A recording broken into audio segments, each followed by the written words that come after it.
तरारी में lieutenant general SK Singh जो सेना में वाइस चीफ रहे हैं, उनके इलेक्टोरल रोल के नाम को लेकर जिला प्रशासन ने बात उठाई है।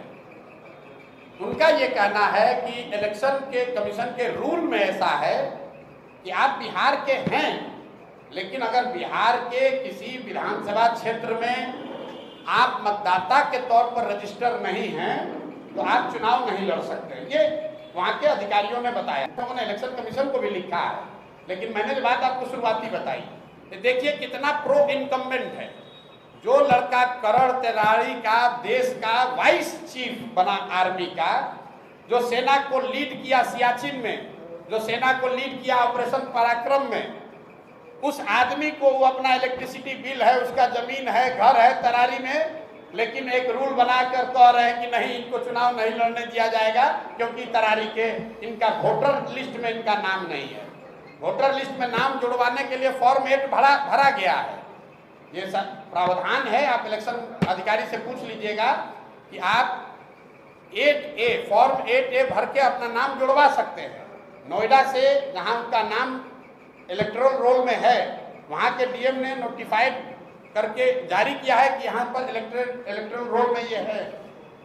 जनरल साहब की पत्नी की डेथ हुई है 2020 में।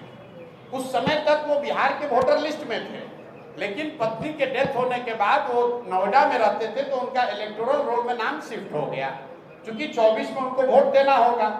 अब इसी को आधार बनाकर जिला प्रशासन या इलेक्शन के लोग उनको लड़ने से रोकना चाहते हैं। उसको देखा जाएगा, लेकिन इस तरह की चीज तो लोकतंत्र में आती ही रहेगी। आप व्यवस्था के सामने खड़े होइएगा तो जो वहाँ बालू माफिया है, जो हजारों करोड़ रुपया लूट रहा है, वो इतना आसानी से थोड़ी छोड़ेगा। लेकिन जमसुराज भी पीछे हटने वाला नहीं है।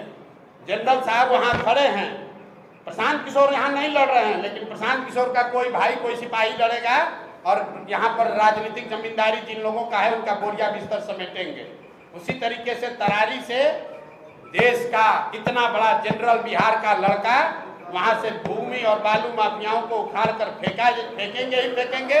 अगर उनको नहीं लड़ने दिया तो कोई वहां तरारी का लड़का लड़ेगा, लेकिन लड़ेगा जरूर। हम लोग पीछे नहीं हटेंगे, ये नहीं कहेंगे कि हमारा नामांकन कैंसिल हो गया।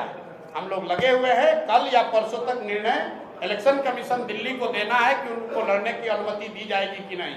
लेकिन आप जरा पत्रकार होने के नाते समझिए, बिहार का जो लड़का पूरे 75 साल के इतिहास में सिर्फ 2 ही लोग आज तक vice chief of army staff बने हैं बिहार से, एक गवर्नर एसके सिन्हा और एक एसके सिंह। उस लड़के को आप चुनाव नहीं लड़ने दे रहे।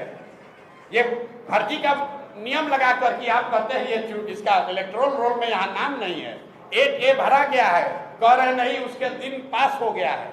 ये तो चलता है, प्रशासन और सरकार की ओर से ये सब चलेगा, लेकिन जनसुराज इतना आसानी से दबने वाला नहीं है। हम लोग इस व्यवस्था को बदलने आए हैं, तो इतना जल्दी थोड़े डरने वाले हैं।